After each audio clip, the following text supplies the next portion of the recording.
Pictured in our minds are frequently bustling, multinational cities, vast woods, and snow-capped mountains when we think of Canada. It presents an almost utopian vision of perfection given its reputation for civility, scenic beauty, and progressive principles. The more complicated and unsettling reality that is concealed beneath this apparently faultless facade is one that is rarely depicted in the glossy travel guides or the heartwarming national narrative. We are going to investigate Canada's dark side, which shows a country battling its own demons. Subscribe to this channel and join us on this adventure to discover more. The well-recognized portrayal of a hospitable nation conceals a rich tapestry of tales of colonization, institutionalized unfairness, and ecological abuse. We will examine the eerie legacy of residential schools, which left numerous generations of children severely scarred while attempting to eradicate Indigenous cultures. We will address the pervasive institutional racism seen in Canadian institutions and highlight the difficult circumstances that Indigenous communities and racial minorities must deal with. When we sift below the layers of Canada's glossy exterior, we'll find the economic inequalities feeding a housing crisis that many Canadians face, as well as the resource extraction-related environmental degradation endangering the land and the health of its people. We'll also look at the issues that marginalized communities deal with disproportionately in the criminal justice system. This video aims to educate you about the complex nature of a country that takes great pride in its principles of justice and equity, not merely by exposing certain painful realities. We can have meaningful conversations and move towards a time when Canada's ideals more accurately reflect its realities if we acknowledge these darker sides. So let's go past the obvious and investigate the narratives that influence the less evident but no less important facets of Canadian society. Although it is frequently presented as a model of intercultural unity in environmental care, Canada has some dark sides that cast doubt on this ideal. These shadows cast light on continuing conflicts, institutional inequalities, and historical wrongs, providing a more nuanced view of the country. We are able to comprehend Canada's complex reality on a deeper level by investigating these 5 major darker facets. Number 1. The handprint of colonialism and Indigenous conflicts. Indigenous peoples have been greatly impacted by colonization, which is fundamental to Canada's national beginnings. For Indigenous civilizations, a protracted era of disturbance began with the advent of European explorers and settlers in the 16th and 17th centuries. The colonists forced their own institutions and beliefs on the Indigenous inhabitants because they were motivated by economic greed and a sense of cultural superiority. Indigenous peoples were frequently forced off their ancestral lands, their traditional methods of life were undermined, and foreign governance structures were imposed. By eradicating their distinctive identities and customs, the Canadian government's assimilation efforts aimed to incorporate Indigenous peoples into Western civilization. The residential school system was one of these programs' most well-known effects. With the goal of removing Indigenous children from their languages, customs, and family relationships, this system was put in place to assimilate them into Euro-Canadian society. One of the saddest periods in Canadian history is the residential school system, which was in place from the late 19th century to the present. Under the direction of the federal government, several Christian groups oversaw the schools. Their stated goal was to kill the Indian in the child, a statement that emphasized their intention to obliterate Indigenous traditions by way of forced assimilation. An especially horrifying illustration of the injustices that occurred inside this institution is St. Anne's Indian Residential School in Ontario. Disturbing stories of forced labor, physical and sexual abuse, and juvenile experimentation in medicine have been told by survivors. According to reports, the kids suffered from severe punishment, cruelty, and neglect, which left them with lifelong psychological and emotional wounds. Investigations conducted at a number of old residential school locations, including St. Anne's, have revealed unmarked graves in recent years. The degree of the trauma suffered by Indigenous children and their families has been revealed by these findings. A national reckoning has resulted from the discovery of these graves, prompting numerous demands for justice and compensation for the survivors and their offspring. The term 60s scoop describes how child welfare officials would routinely take Indigenous children away from their families in large numbers between the 1960s and the 1980s. Thousands of Native children were put in foster or adoptive families with a large percentage of non-Native parents at this time, frequently distant from their communities. While the goal was to integrate these kids into Canadian culture at large, the result was frequently a loss of cultural identity and a breaking of ties to their ancestry. A significant number of the children abducted in the 1960s were subjected to abuse, neglect, and severe identity difficulties. The effects of this policy are still felt strongly even though the Canadian government has apologized. The removal of these children from their villages produced an emotional and cultural vacuum that survivors and their families are now trying to fill. In contemporary Indigenous communities, the effects of colonialism and assimilation efforts are still evident. These communities have experienced past injustices, which have left them with substantial socioeconomic hardships. The housing issue in the isolated First Nation hamlet of Attawapiskat, located in northern Ontario, is a heartbreaking example. There is a significant housing scarcity in Attawapiskat. Many of the dwellings there are overcrowded, dilapidated, and devoid of basic amenities. The community's terrible living circumstances have led to numerous declarations of emergencies over the years.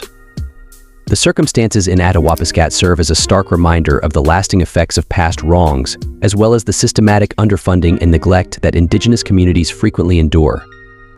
The persistent consequences of colonial practices are reflected in the issues that Indigenous communities confront today, which range from poor housing and high rates of poverty to restricted access to healthcare and education. To address these problems, significant and ongoing work must be done to right historical wrongs and bring about systemic reform. This entails admitting the past and present effects of colonialism, supporting and compensating impacted populations, and making sure that actual feedback from Indigenous leaders and communities finds its way into policy formulation. We can better grasp the complexities of Canada's history and the pressing need for reform and reconciliation if we have a deeper awareness of these issues. The continued pursuit of justice and equity for Indigenous peoples necessitates a dedication to facing and resolving the dark forces that have molded Canada's past and continue to have an impact on its present. Number 2, major dark side of Canada: social inequality and systemic racism. In Canada, the term systemic racism describes the pervasive and institutionalized prejudice that targets different racial and ethnic communities. This type of racism is not usually obvious because it is ingrained in institutional structures, procedures, and policies, which leads to ongoing disparities in the social, legal, and economic spheres. Economic inequality is one of the main ways that systemic racism shows up. For example, compared to their white counterparts, Black Canadians and other racial minorities frequently experience higher unemployment rates, poorer salaries, and more obstacles to economic growth. Systemic obstacles to education and work prospects exacerbate this economic disadvantage, restricting opportunities for upward mobility and sustaining cycles of poverty. An additional crucial facet of institutional racism is social exclusion. In many areas of society, members of racial and ethnic minorities are often marginalized and underrepresented. This can take many different forms, such as having less access to high-quality housing, healthcare, and education. Racial minorities are frequently underrepresented in positions of authority and influence due to social isolation, which hinders their capacity to fight for their rights and interests. One of the most detrimental effects of systematic racism is the unequal treatment of people in institutions like the legal system and law enforcement. In comparison to white people, racial minorities are more likely to be incarcerated and receive harsher punishments in court. They also frequently experience discrimination in these processes. This systemic prejudice exacerbates social inequality and leads to the overrepresentation of marginalized groups in the criminal justice system. It sparked demands for more openness and accountability in police operations, as well as a review of how authorities handle underprivileged areas. Racial tensions and prejudices escalated as a result of the COVID-19 outbreak, especially towards Asian Canadians. As the virus spread, there was a discernible rise in anti-Asian hate crimes due to xenophobic emotions. According to reports, there has been an increase in verbal and physical attacks directed towards people of Asian heritage, which is indicative of pervasive racism and xenophobia. Numerous high-profile occurrences, including violent attacks against Asian people, attracted both domestic and foreign attention. These assaults made clear how important it is to raise public awareness of anti-Asian racism issues and implement effective policy solutions. The pandemic's spike in hate crimes brought attention to how urgently actions to combat prejudice and assist impacted populations are needed. It led to demands for increased public awareness campaigns, more robust laws against hate crimes, and better resources to assist victims of racial violence. Number 3. Ecological overuse in Native American land rights. Primarily found in Alberta, Canada, the Alberta tar sands, often called oil sands, are enormous reserves of bitumen, a thick, viscous type of crude oil. These reserves rank among the world's largest for oil. Strip mining and in situ technologies are the two primary ways that oil is extracted from tar sands.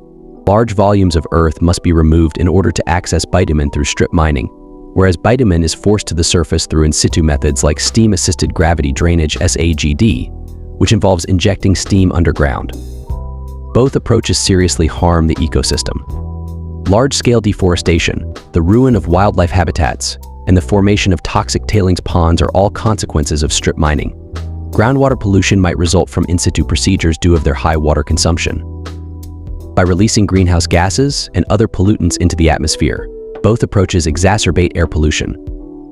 Some indigenous communities residing close to the tar sands, such as the Athabasca Chipewyan First Nation, have suffered grave health consequences associated with pollution, such as cancer and respiratory disorders. Due to the extraction operations, they also risk losing their ancestral lands and having their cultural customs disrupted. The Trans Mountain Pipeline, which is currently in place, is being expanded in order to enhance its ability to move oil from Alberta to British Columbia. Both new pipeline construction and pipeline expansion are part of this growth.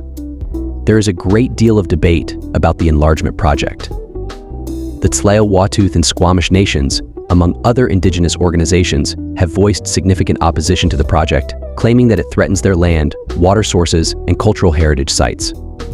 The project's potential to raise greenhouse gas emissions, oil spills, and other environmental hazards is another reason why environmental activists are against it. Blockades, legal hurdles, and protests have all been encountered with the project. Environmental organizations and indigenous communities contend that the expansion puts economic gains above of cultural and environmental preservation, resulting in continuous legal and social disputes. The tension between economic interests, environmental protection, and indigenous rights is evident in the Alberta tar sands and the Trans Mountain Pipeline expansion. This underscores the intricate relationship between resource development and environmental and social concerns. Number 4. Income inequality in the housing crisis. Growing differences in wealth and income have made economic inequality in Canada a critical problem. The wealthiest Canadians now own a larger share of the country's total wealth than they did a few decades ago. The fact that many workers' wages have stagnated, while those of high-income individuals and corporations have enjoyed huge financial growth, is one factor contributing to this expanding inequality. One of the main causes of this inequality is the high cost of living, particularly in large cities like Toronto and Vancouver. The cost of housing has increased in major areas, making homeownership unaffordable for many people and placing further financial strain on middle-class and lower-class families. For example, Vancouver's real estate prices have skyrocketed, frequently much beyond the means of the city's regular citizens and exacerbating financial instability. This issue makes the housing situation in Canada worse. Many Canadians are finding it difficult to find homes that are both suitable and reasonable, as there is a serious scarcity of affordable housing. In Indigenous communities, where people usually live in cramped, inadequate housing, this situation is especially serious. The federal and provincial government's attempts to resolve these problems have yielded varying degrees of success.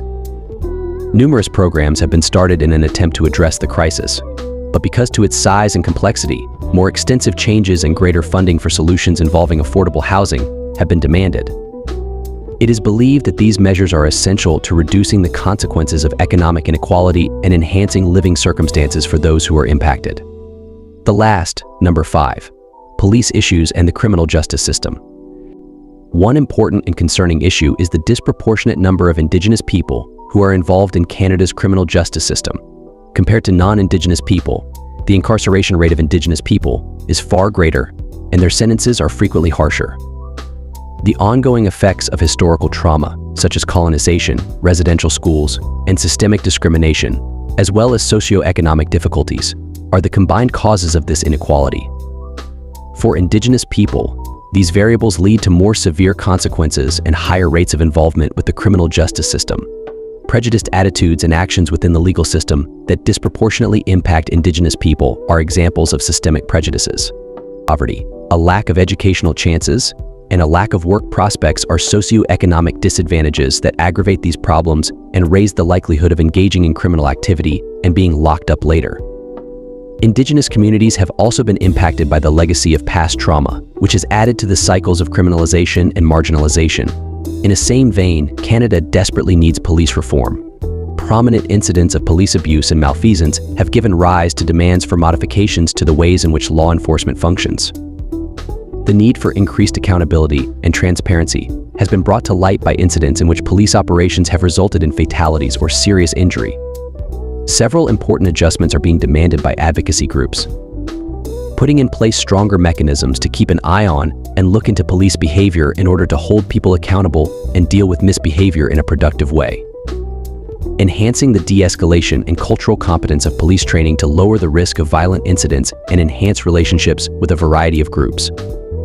Putting in place specialized responses and support networks for people going through mental health crises in order to lessen the need for police involvement and guarantee that people get the help and support they need. These darker facets of Canada's past and current circumstances undermine the country's reputation as a peaceful and prosperous place. A more complex picture of the country is painted by the effects of colonization, systematic racism, environmental degradation, economic inequality, and problems with the criminal justice system. To tackle these obstacles, one must be dedicated to fairness, consistency, and substantial change. Canada will never genuinely aim to fulfill its objectives unless it faces and resolves these problems. If you find this video helpful, please subscribe, like, and share. Also, I'd love to hear from your perspective, what you think and know about Canada.